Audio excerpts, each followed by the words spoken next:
Oke, kita kembali lagi di Moco Bareng ya, di channel Moco Bareng. Moco Leveling, kita akan moco bareng untuk lanjutan dari Legend of Northern Blade, The Legend of Northern Blade ya, atau legenda apa, Pedang Utara ya. Ini kita akan lanjut aja dari yang kemarin saja.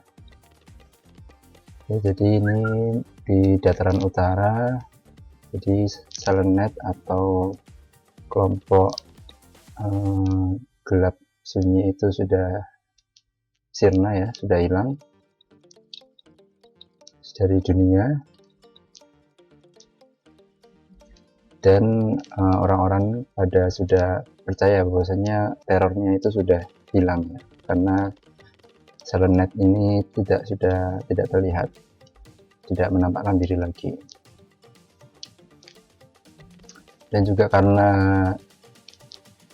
sekte dari Surgawi Utara juga sudah dibubarkan ya, jadi juga sudah tidak ada lagi yang bisa menandingi atau menghalau dari Selenet ini. Ini adegannya adalah kayak ada di suatu daerah gitu ya, di dataran, di perkotaan gitu.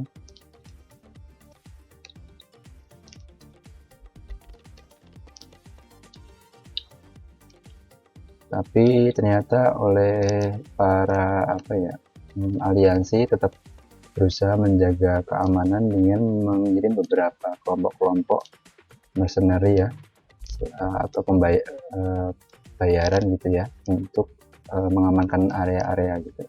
Salah satunya adalah mengamankan di bekas markas Surgawi Utara dulu, yang sekarang sudah kosong ya, sudah amburadul gini, amburadul. Jadi banyak para kelompok-kelompok bayaran yang dikirimkan ke sini, tapi ternyata itu semua cuma sekedar alasan saja, cuma tabir aja. Jadi sebenarnya alasannya dikirimkan para kelompok-kelompok ini mengintai itu adalah, menjaga itu adalah untuk mengintai atau mengawasi seseorangnya itu adalah keturunannya dari ketua yang keempat ya. Nah, jadi kalau nanti si anak itu ya mulai akan balas dendam, si anak itu bisa mempelajari ilmu bela diri yang diturun temurunkan, atau ilmu bela diri yang disimpan di sekte ini. Jadi banyak sekali kelompok-kelompok bayaran yang diutus ke tempat ini untuk mengintai atau untuk menjaga orang tersebut atau anak tersebut ya. Nah, ini salah satunya adalah kelompok ini yang kemarin kita lihat adegannya adalah mereka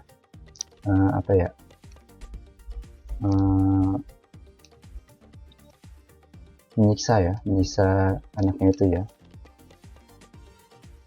Jadi juga selaku penjaga dari tempat ini. Jadi yang dijaga adalah ini anaknya kepala yang keempat, atau keturunan dari sekte. Sekarang umurnya sudah 16 tahun ya, namanya adalah Jin Muwon, panggilannya Muwon ya. Ini jadi kelompoknya ini ceritanya baru datang, jadi kayak flashback gitu ya, baru datang terus ke tempat markasnya ini. Markasnya udah pada reot-reot gitu ya, bangunan-bangunannya.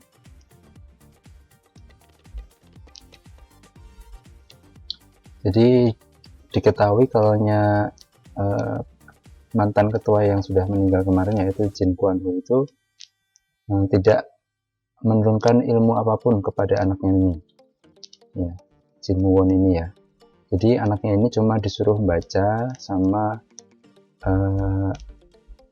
tapi intinya tidak diajari pengetahuan mengenai silat bela diri gitu, sepanjang hidupnya kepala sekte yang sebelumnya ya.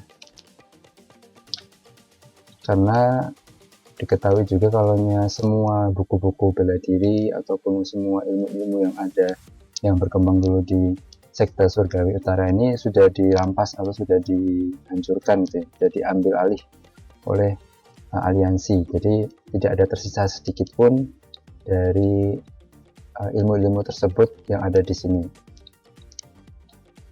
Jadi dari sekian banyak kelompok-kelompok tersebut sudah dicari kemana-mana, ternyata emang nggak ada sedikit pun bukti-bukti ataupun sisa-sisanya dari tempat tersebut. Nah, ini adalah yang ketuanya kemarin. Jadi selama setahun ya mengawasi markas ini, kayaknya juga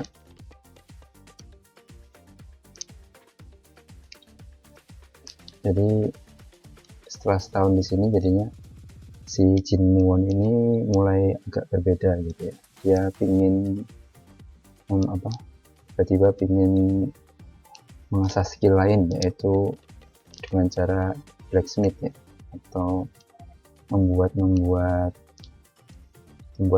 peralatan, membuat senjata begitu. Padahal sebelumnya dia cuma keluyuran aja, cuma tiduran aja, cuma ngelamun aja gitu. Jadi ini hal yang aneh buat mereka atau ketuanya ini, kaptennya ini, yang namanya Zheng Faisan ya. Jadi aneh dia, tiba-tiba si Jin Muon itu ingin belajar sesuatu ya, untuk istilahnya untuk cari nafkah gitu.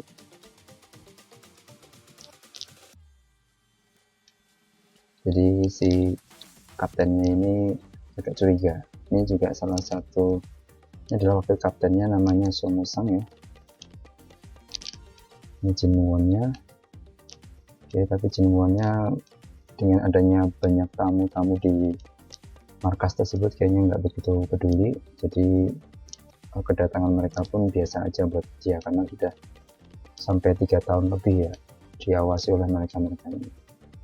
Jadi itu adalah flashbacknya adalah penjaga-penjaga yang baru yang dibayar ya. Tapi buat Jin Muon ini jadi pengganggu ya istilahnya. Ini, di sini di dinding-dindingnya kelihatan ya ada aksara-aksara ya, ada tulisan-tulisan. Oke. Ini adalah salah satu gedungnya. Sudah terbengkalai juga, sudah rusak. Jadi namanya adalah rumah dari 10.000 roh ya. Jadi ini adalah tempat gedung untuk menyimpan berbagai macam buku ya, buku atau lembaran-lembaran pembelajaran ilmu tentang Konfusianisme ya, dan ilmu bela diri ya. Kita lihat ini rak-rak bukunya sudah pada hilang, udah isinya nggak ada lagi buku-bukunya. Jadi ternyata ini diketahui kalau semua buku-buku dan juga lembar-lembarnya itu sudah diambil alih oleh, sudah dirampas ya. Jadi yang merampas adalah para keempat pimpinannya dulu ya. Jadi kalau yang berkaitan dengan pedang, ilmu pedang, teknik pedang itu diambil oleh Yun Chunhwa. Kalau yang terkait dengan teknik bela diri dengan tangan kosong ini diambil oleh Cho Chong-woo. Nah, kalau yang terkait dengan teknik teknik langkah kaki ya, itu dikuasai atau diambil oleh Yong Museng. Terus kalau yang terkait dengan pertapaan Ki ya, itu diambil oleh Jin Yuk Sim. Jadi semuanya sudah diambil, tidak ada satupun tertinggal. Terus juga bekas murid-murid dari sekte tersebut juga pada mengikuti keempat orang tadi. Jadi sudah tidak ada lagi yang tinggal di sekte ini, tinggal Jin Muon seorang, yaitu sebagai keturunan terakhir ya, karena yang lain nggak ada. Jadi terus keempat mereka itu tadi, pimpinannya tadi juga mendiami sebuah wilayah di dataran. Jadi mereka sama-sama berusaha untuk stabil atau mendirikan sebuah kepemimpinan di wilayah masing-masing gitu. Jadi tinggal Jimuan seorang ya, selama ini dia seorang aja sendirian. Oke, ini jeda sedikit. Episode 2 kita lihat sedang mimpi ya. Ini adalah ayahnya, si Jinwon mimpi buruk ya. Ini masih tergambar muka wajah-wajah 9 langit yang mengepung ayahnya dulu, dan juga keempat teman baiknya ayahnya tersebut. Jadi selama ini Jinwon masih punya rasa dendam dan juga kecewa gitu ya. Ini adalah lumbung pangannya kosong. Dia ini tempat nasi ya, dia lagi makan nasi sarapan. Jadi ternyata di markasnya ini agak terasing ya. Jadi sepanjang sekitar 1 kilo ya, 1 kilo itu nggak ada apa-apa, kosong gitu ya. Jadi sekitarnya adalah dataran kosong, dan jadi cuma seorang aja yang seperti terasingkan juga. Selama beberapa tahun dia belajar sendirian ya. Sekarang mulai selama setahun belakangan ini dia mulai belajar ilmu pandai besi. Oke, setiap hari begitu terus ya, sembari melihat ke cakrawala. Dia naik ke atas gedung yang sekarang ini sudah seperti waktu kejayaannya dulu ya, tempatnya markasnya ini. Jadi dulu dieluk-elukan gitu ya, tempatnya dielulukan penuh dengan kejayaan. Sekarang sudah tinggal bangunan-bangunan yang bekas-bekas saja. Tapi si Jinwon selama beberapa tahun ini tetap bertahan ya, karena ini adalah yang diwariskan oleh ayahnya. Jadi dia tidak akan menyia-nyiakan kematian yang dikorbankan oleh ayahnya itu. Ini ketika lagi jalan-jalan, kayaknya lagi diintai. Ini adalah jadi ini ceritanya waktu dia disekap nih ya, disiksa ini. Ceritanya begitu. Ini Kyung Mi Seng tadi yang wakil kaptennya, dia agak iba karena sampai harus segitunya dengan anak kecil, bocah kecil ya. Sini si Jinwonnya ngomong kalau selama ini dia tetap dibiarkan hidup karena janji dari The Ninth Skies ya, atau ke-9 langit ya. Jadi dia tidak akan disakiti oleh siapapun, dengan janji yang telah diutarakan oleh ayahnya dulu sebelum meninggal. Ini kayaknya nggak tahu ya ini kaptennya ya. Jadi yang berjanji adalah ke-9 langit itu atau dari aliansi. Jadi dia selama ini nggak takut walaupun dia disiksa, karena dia yakin dia nggak bisa dilukai atau dicelakai. Kemudian ini nanyain mengenai tadi ya, artefak ataupun lembaran-lembaran atau buku-buku bela diri yang ada ini sudah nggak ada semua ini. Karena memang niatnya dari aliansi itu adalah membumi hanguskan sekte ini. Jadi semua hal yang berkaitan dengan bela diri diangkut, dirampas gitu, supaya tidak ada benih-benih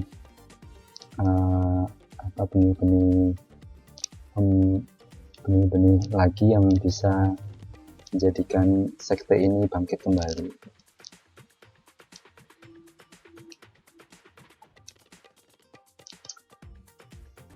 Jadi kenapa tidak ada satupun mantan-mantan pengikut dari atau mantan-mantan murid dari sekte ini yang tinggal? Karena mereka ini kan, murid-murid ini adalah nggak punya kekuasaan, nggak punya posisi yang kuat ya. Jadi mereka cuma mengikuti pimpinannya mereka yang keempat itu, karena mereka takut ya. Walaupun sebenarnya di antara mereka ini juga ada beberapa yang masih setia, loyal, tapi tidak bisa berbuat banyak. Maka dari itu tidak ada satupun yang berani untuk menjaga tempat ini atau tetap tinggal di sini gitu. Tapi mungkin di antara mereka ada yang masih dalam apa ya, dalam ditabir gitu, dalam di balik layar gitu. Jadi dia mengancam juga ya, Jin Won mengancam kalaunya sebenarnya masih ada orang-orang yang setia. Jadi kalaunya Jin Won dicelakai, pasti yang akan mencelakai pasti juga akan kena imbasnya. Dan dia katakan juga bahwa selama ini dengan penjaga-penjaga sebelumnya juga dia tetap perlakuannya yang didapatkan juga seperti ini juga. Jadi dia nggak takut karena penjaga-penjaga yang dulu atau penjaga bayaran yang dulu juga nggak bisa ngapa-ngapain juga. Tapi ini kaptennya mungkin agak bodoh ya, jadi dia emosi. Cuma ini ditahan oleh kaptennya supaya kaptennya meredamkan, supaya sabar gitu ya, nggak perlu sampai segitu jauhnya ya, karena yang dikatakan oleh Jin Won itu semuanya benar gitu. Dan juga ketika mereka mencari segala penjuru itu nggak ada ditemukan satupun lembaran-lembaran ataupun artefak terkait bela diri. Terus katanya teralihkan ya, teryakinkan, jadinya sepertinya udah nggak peduli lagi, udah nggak nafsu lagi buat menyiksa. Kemudian Jin Won juga ngomong, ini adalah sebenarnya mereka ini adalah tamu ya, yang dia adalah Jin Won ini adalah yang punya rumah, jadi seharusnya tamu harus menghormati yang punya rumah gitu. Jadi kalau dianggap apa ya, dianggapnya mending kita hidup dengan tenang damai gitu selama di sini. Tapi oleh kaptennya diancam juga kalau Jin Won melakukan sesuatu yang mencurigakan, nanti dia nggak segan-segan untuk membunuhnya gitu. Terus dilepaskan. Kemudian ini wakil ketuanya menghela nafas, ke kapten ya. Ini Jin Won masih kesakitan ya, berdarah ya. Ini wakil kaptennya Kang Yuseng tadi agak punya rasa iba dan juga punya simpati ya, jadi dia mencoba mengasihani Jin Won dengan ngasih kain buat mungkin mengobati lukanya itu tadi. Makanya Jin Won ini agak masih nggak percaya juga ya, jadi agak takut juga. Cuma sama wakil kapten ya dibiarkan juga, dia cuma mau membantu kan. Ini Jin Wonnya masih menahan diri ya, dengan segala perlakuan yang selama ini dia diterima.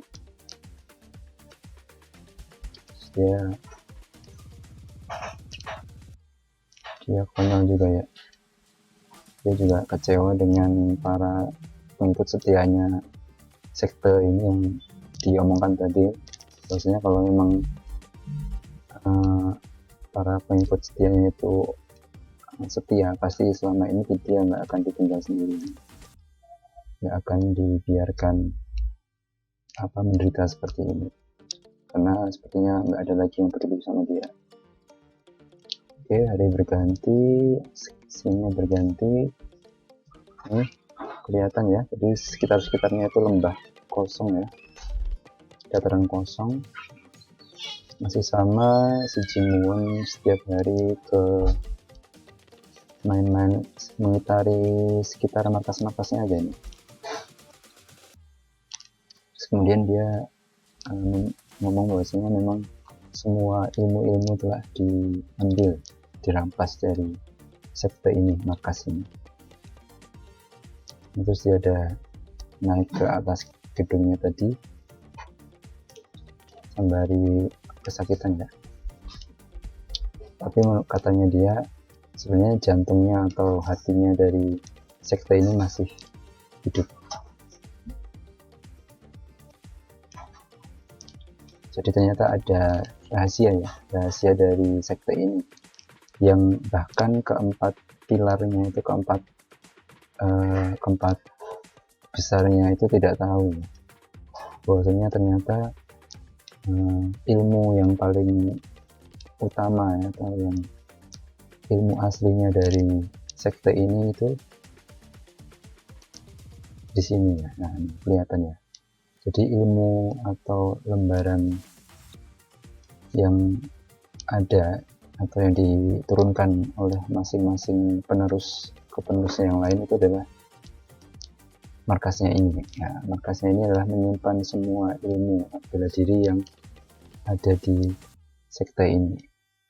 Jadi itu cuma tidak semua orang tahu, yang tahu cuma beberapa saja ya. Jadi semua bentuk bangunan ini punya lambang atau huruf-huruf atau karakter-karakter yang bisa dibaca dari atas. Jadi sekte ini adalah markasnya ini adalah sektenya ini. Seperti itu.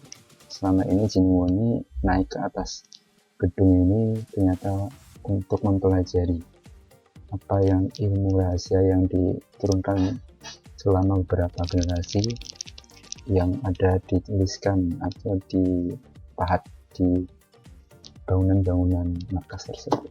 Oke, itu tadi jalan cerita ya dari episode yang kedua, chapter yang kedua ya.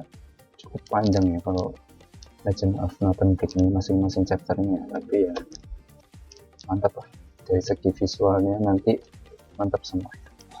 Oke, terima kasih, kita sudah selesai chapter kedua, nanti kita akan lanjut di chapter yang